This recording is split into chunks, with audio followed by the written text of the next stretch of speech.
အန်နာတယောက်သူမရဲ့စစ်ဆက်ထားသူရဲ့ကားထဲကိုပထမဆုံးအကြိမ်တက်ထိုင်လိုက်တဲ့အချိန်မှာပဲမမျှော်လင့်ပဲရာသီလာခဲ့ပါတယ်။ဘိုက်ကလည်းအောင့်စိတ်လဲတိုးနေတာကြောင့်သူဘသူစီစားပို့နေလဲဆိုတာကိုမတိမတာလှမ်းကြည့်မိတာပေါ့။သူကရုတ်တရက် break ကိုစောင့်နေလိုက်တဲ့အခါသူမခမညာထိုင်ကုန်ပေါ်ကနေလွင့်ထွက်လူနီးပါးဖြစ်သွားခဲ့ပေမဲ့သူကချက်ချင်းတုတ်ပြန်ပြီးသူမကိုသူ့ရင်ခွင်ထဲအတင်းဆွဲဖက်ထားလိုက်ပါတယ်။အဲ့ဒီလိုမမျှော်လင့်ပဲနီးကပ်သွားတဲ့အချိန်ဟုန်ကြောင့်သူတို့နှစ်ယောက်လုံးရဲ့စိတ်ထဲမှာလှုပ်ခတ်သွားခဲ့ရတာပေါ့။သူတို့ဟာမိသားစုချင်းစီစဉ်မှုကြောင့်သာပတ်သက်နေရတဲ့လူစိမ်းတွေထက်မပိုပေမဲ့မိသားစုရဲ့စီးပွားရေးအမျက်ဆုံးအတွက်အယုတ်တွေလိုမျိုးဒီစစ်ဆက်ပွဲကိုအတင်းအကျပ်လှုပ်ခိုင်းစေခြင်းခံခဲ့ရတာဖြစ်ပြီးအဲ့ဒီနေ့မတိုင်ခင်ထိတခါမှတော့မဆုံးခဲ့ဘူးကြပါဘူး။အန်နာဟာဒီလိုအချစ်မပါတဲ့အိမ်တော်ရေးကိုစိတ်ကုန်နေခဲ့တာကြာပြီဖြစ်လို့သူတို့ပထမဆုံးတွေ့ပြီးတာနဲ့စစ်ဆက်ပွဲကိုအပြီးတိုင်ဖျက်သိမ်းဖို့စီစဉ်ထားခဲ့တာပါ။ဒါပေမဲ့ရက်အနည်းငယ်ကြာမှတော့ကဖေးတစ်ခုမှာသူမရဲ့အရင်ကြီးဆုံးတငယ်ချင်းနဲ့အတူနေ့လည်ခင်းလက်ဖက်ရည်တောက်နေတော့သူမရဲ့စစ်ဆက်သူဘင်ဂျမင်ဟာကျောင်းရဲ့အလှပကေးဖြစ်တဲ့ချီနီယန်နဲ့အတူထိုင်ပြီးရေမောနေတာကိုလှမ်းမြင်လိုက်ရပါတယ်။သူမဟာမနာလိုစိတ်အနည်းငယ်ဖြစ်သွားမိပေမဲ့နောက်ဆုံးတော့စိတ်ကိုပြန်ထိန်းလိုက်ပါတယ်။သူတို့ကြားမှာတကယ်ပတ်သက်မှုမှမရှိတာကြောင့်သူမအနေနဲ့စိတ်ဆိုးပိုင်ခွင့်မရှိဘူးလေ။ဒါကပဲစစ်ဆက်ပွဲကိုဖျက်သိမ်းလိုက်ဖို့ဆုံးဖြတ်တာမှန်ကန်တယ်ဆိုတာကိုပိုပြီးတေချာသွားစေခဲ့တာပေါ့။အဆောင်ကိုပြန်ရောက်တဲ့အခါအန်နာဟာစိတ်ပန်းဖြစ်ဖို့အတွက် e-sport live လွှင့်တာကိုဖွင့်ကြည့်လိုက်ပါတယ်။လက်စည်းလိုမြန်ဆန်တဲ့ကစားကွက်တွေကြောင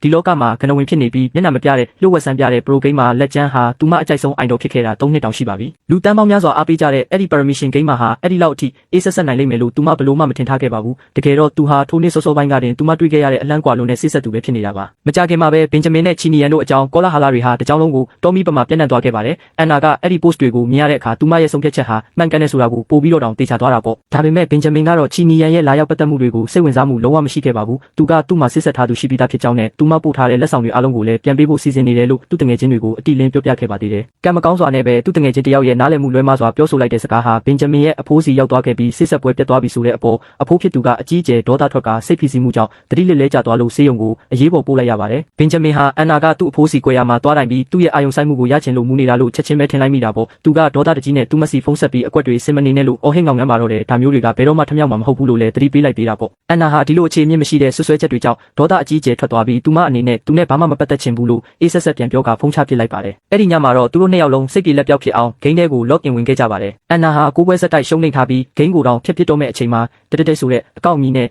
ဲ့လှုပ်ဝက်ဆန်းပြတဲ့ကစားသမားတစ်ယောက်နဲ့တွားတွဲမိပြီးအဲ့ဒီလူရဲ့နက်ဖျားဆန်တဲ့ကျွမ်းကျင်မှုတွေကြောင့်အလွယ်တကူပဲအနိုင်ရရှိသွားခဲ့တာပါ။အဲ့ဒီအကောင့်ဟာဘင်ဂျမင်ကသူ့ရဲ့တဲလှုပ်ဖန်တွေရန်ကနေရှောင်ရှားဖို့တုံးတဲ့အကောင့်ခွဲတစ်ခုဖြစ်ပါတယ်။အဲ့ဒီလိုနဲ့ပဲ online နဲ့ပြင်ပကဘာကြားကရှုပ်ထွေးလာတဲ့သူတို့ရဲ့မြည်သူမြည်ဝါဖြစ်ကြောင်းအလွှာတွေဟာစတင်ပြီးပေါ်ပေါက်လာခဲ့ပါတော့တယ်။သူတို့နှစ်ယောက်ဆေးရုံမှာထပ်မံဆုံတွေ့ခဲ့ကြပြီးအဲ့ဒီမှာတင်ဘင်ဂျမင်ဟာသူ့အဖိုးကစစ်ဆက်ပွဲအကြောင်းကိုတငယ်ချင်းတယောက်ရဲ့မိသားစုစီကနေကြားခဲ့တာဖြစ်ကြောင်းအိမ်တော်ထိန်းစီကနေနောက်ဆုံးတော့သိရှိသွားခဲ့ရပါတယ်။အန်နာစီကကြားခဲ့တာမဟုတ်ပါဘူး။သူမအပေါ်လုံးဝကိုအထင်လွဲမှားခဲ့တာပါ။သူမကသူ့ဖိုးရဲ့ကတင်ပေးမှထိုင်ပြီးညင်သာတည်ငြိမ်တဲ့လက်ကလေးတွေနဲ့စံပြုတ်ကိုဂယုတစိုက်ခွင့်ကျွေးနေတာကိုသူငေးကြည့်နေမိခဲ့ပါတယ်။ကံကြမ္မာကသူ့စီဆောင်ချင်းပေးထားတဲ့မိန်းကလေးကိုတကယ်တမ်းနားလည်အောင်စူးစမ်းဖို့အချိန်မပေးခဲ့မိဘူးဆိုတာကိုဘင်ဂျမင်တယောက်သဘောပေါက်သွားခဲ့ပါတယ်။အဖိုးဖြစ်သူဆေးရုံကဆင်းပြီးနောက်မှာဘင်ဂျမင်ဟာအန်နာကိုကြောင်းအထီကားနဲ့လိုက်ပို့ပေးဖို့ဆွတ်တောင်းဆိုခဲ့ပြီးလမ်းမှာတင်သူမကြိုက်တတ်တယ်လို့ပြောပူးပြီးဖျက်ကျော်ခဲ့ဘူးတဲ့မုတ်မျိုးစားကိုပါလမ်းကြုံဝင်ဝယ်ပေးခဲ့ပါသေးတယ်။အန်နာဟာဒီလိုနူးညံ့ပြီးစစ်မှန်တဲ့အပြုမှုလေးကိုတတိပြုမိသွားကစစ်ဆက်ပွဲဖျက်မဲ့ကိစ္စကိုလောလောဆယ်ဆိုင်းငံ့ထားဖို့ဆုံးဖြတ်လိုက်ပါတယ်။အဖိုးအိုကိုနောက်ထပ်စိတ်ဖိစီးမှုတွေမပေးချင်တော့လို့ပေါ့။ဒါပေမဲ့ချီနီယန်ကတော့အလျှော့ပေးဖို့ညှင်းဆန်ခဲ့ပါတယ်။သူမဟာဘင်ဂျမင်နဲ့နှစ်ယောက်တည်းရှိနေတဲ့အောင်တပ်ပုံအတူတွေဖန်တီးပြီးသူတို့ရဲ့ပတ်သက်မှုကိုကောလာဟာလဖြန့်ဖို့ကြောင်းရဲ့ဖိုရန်စာမျက်နှာပေါ်တင်ခဲ့တာပေါ့။ဘင်ဂျမင်ရဲ့တငယ်ချင်းတွေကဆာဗာကိ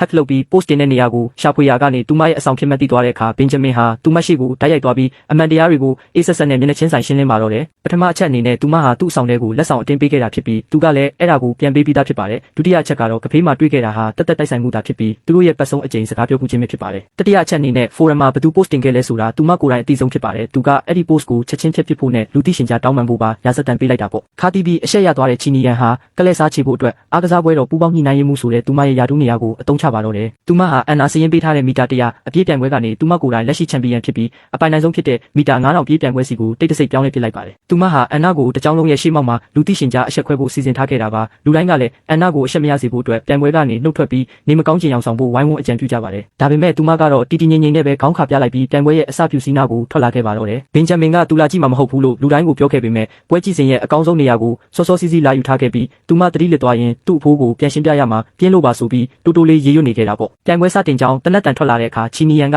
အစောပိုင်းကတည်းကဥဆောင်သွားခဲ့ပြီးလမ်းတစ်ဝက်လောက်မှာတင်အန်နာကိုတပတ်အသာစီးနဲ့ဖျက်ကျော်သွားခဲ့ပါတယ်။လူတိုင်းကရလက်ကတော့အဖြစ်ထွက်သွားပြီလို့ထင်မှတ်ပြီးဘင်ဂျမင်ရဲ့တငယ်ချင်းတွေပါပြန်ဖို့လုပ်နေကြပေမဲ့သူကတော့မျက်မှောင်ကြီးကုတ်လို့နေရာကနေမရွေပဲစောင့်ကြည့်နေခဲ့ပါတယ်။အဲ့ဒီနောက်ဆုံးပတ်တွေရောက်တဲ့အခါလူတိုင်းကအန်နာတယောက်အင်အားကုန်ခန်းသွားပြီလို့ထင်နေချိန်မှာတင်သူမဟာအရှိန်မြင့်တင်လိုက်ပါတော့တယ်။သူမဟာအသက်ရှူနှုန်းကိုထိန်းညှိပြီးမိမိရဲ့အရှိန်ဟုန်ကိုရှာဖွေကအပြေးသမားတယောက်ပြီးတယောက်ကိုဖြည်းဖြည်းချင်းတေချာပေါက်ကြော်ဖြတ်ရင်းချီနီယန်ရဲ့နောက်နာအထိကလိုက်လာနိုင်ခဲ့ပါတယ်။တကွင်းလုံးလဲပွဲကနဲ့စူညံပွက်လောရိုက်သွားခဲ့တာပေါ့။ဘင်ဂျမင်လည်းအံ့အားသင့်လွန်းလို့မျက်လုံးဝိုင်းသားနဲ့ထိုင်နေရကနေဝုန်းခနဲ့မတက်ရက်မိသွားပါတယ်။နောက်ဆုံးပန်းဝင်ခါနီးအကွေ့မှာတော့အန်နာကရှေ့ကနေဖြတ်တက်သွားပြီးခြေတလန်းအလိုလေး နဲ့ပန်းတိုင်ကိုအရင်ဆုံးဝင်သွားခဲ့ပါတော့တယ်ချွေးတွေဆူရွှဲနေတဲ့သူမရဲ့မျက်နှာပေါ်ကိုနေအောင်ကြီးဖြာကျနေတဲ့အချိန်မှာတော့ဘင်ဂျမင်ဟာသူမအပေါ်လုံးဝအုပ်တုံသဘောကျမိသွားပြီဆိုတာကိုမိမိကိုနောက်ဆုံးတော့ဝန်ခံလိုက်ရပါတော့တယ်သူတသက်မှာဘသူကိုမှဒီလောက်အထိအထင်ကြီးလေးစားမိတာမျိုးမရှိခဲ့ဘူးလေအဲ့ဒီညမှာပဲအန်နာနဲ့သူမရဲ့အဆောင်ဖော်တွေဟာအောင်ပွဲခံဖို့အတွက်ဆိုင်ကောင်းစားတစ်ခုကိုတွားခဲ့ကြပြီးကန်ဂျမာရဲ့ဖန်တီးမှုကြောင့်ပဲဘင်ဂျမင်နဲ့သူတငယ်ချင်းတွေကလည်းအဲ့ဒီဆိုင်ရဲ့တကားဝါးတဲ့ကိုကွက်တိဝင်လာခဲ့ကြပါတယ်သူတို့ရဲ့လမ်းကြောင်းတွေဟာအရာအလုံးကိုပြောင်းလဲပစ်တော့မဲ့ပုံစံမျိုးနဲ့နောက်တစ်ကြိမ်ထပ်မံဆုံစည်းကြတော့မှာပဲဖြစ်ပါတယ်